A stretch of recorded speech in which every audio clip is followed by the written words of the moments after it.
Hi, my name is Gerhard Schwartner, and welcome to Selling Power TV. Today, we are talking about a more serious subject, the mindset. Karr has written a book called Velocity Mindset. Ron, thank you for sitting down with us and having a candid conversation. My pleasure, Gerhard. I want to start out getting personal. And I know I've known you for a long time, and I know that your parents were Holocaust survivors. And can you describe their mindset and how their mindset impacted you as a kid? My father grew up in Poland. My mother was already in Palestine, so she got out with her family before everything went downhill. My dad was in the Polish army, and he got shot a couple of times. And when they disbanded the army, he went back to get his mother and said, "We got to leave." His mother would not go because she felt like she would only slow him down. And she made him make the gut-wrenching decision to leave her there. Imagine how that played on his mind. When he was trying to get out of there, he got picked up by the Russians and was put in a Siberian camp for 2 years. He actually told my brother that on one particular day, 4 different guards came with a gun, aimed at his head like they're going to shoot him, and they got called away. 4 times in one day, you think your life is going to end. You don't forget that stuff. It stays with you.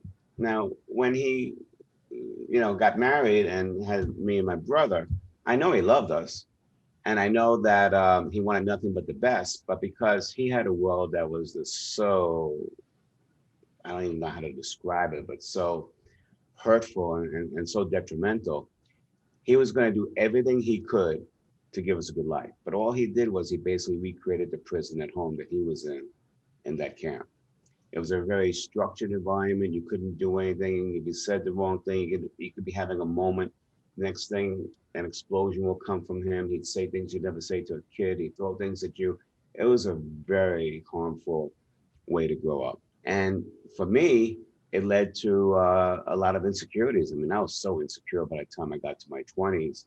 And I had my ability to socialize with friends and all that. And, I was far behind. And kids that just grew up normally could go play ball whenever they wanted to and didn't have all these restraints.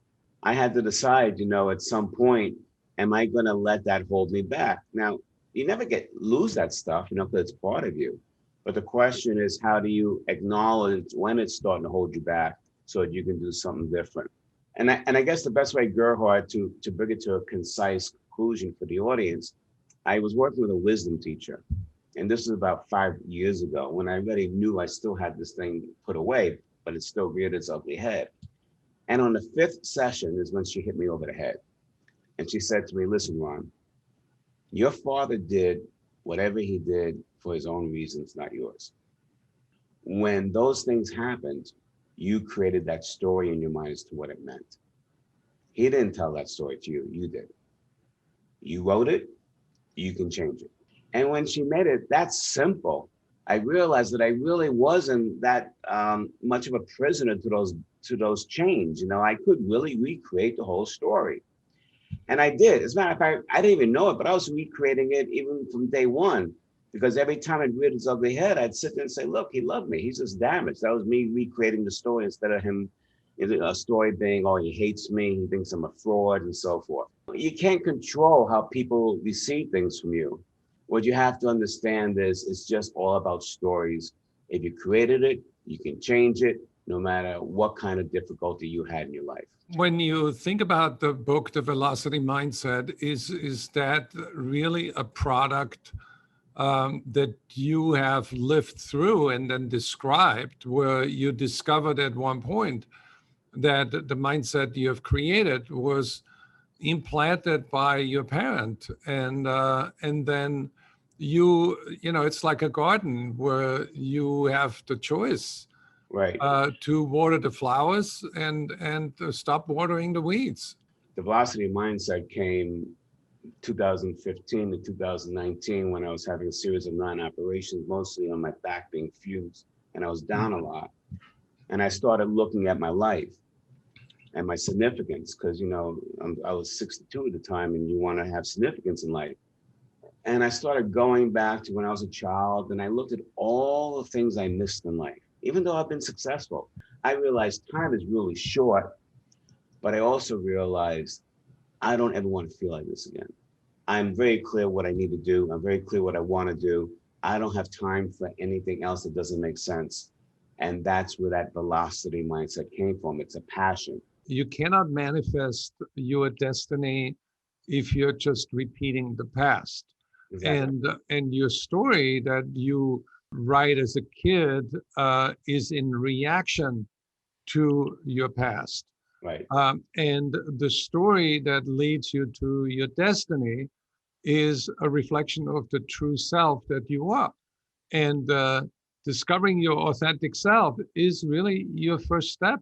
But you can't discover your authentic self if you're not willing to dig through those stories you've created so that you can realize what's really true, what's not true, so that you can rewrite it for yourself. And let go of the impact that the past had on you by rewriting the story.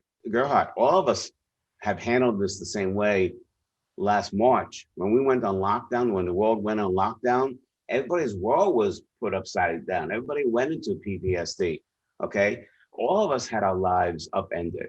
So it's the same thing. What stories did you tell yourself about what was happening? And did they serve you well? Or did they hold you back? Well, you have shared a lot of wisdom today, and I'm grateful for having the connection with you and working with you. And I recommend that anybody who is serious about discovering yourself, read the velocity mindset so you get more speed and a direction that you really want to head towards so you can find your meaning in life and find fulfillment. Gerhard, our long relationship is also a big ingredient for the velocity mindset because I learned a lot from you and it's rubbed off on me. So thank you.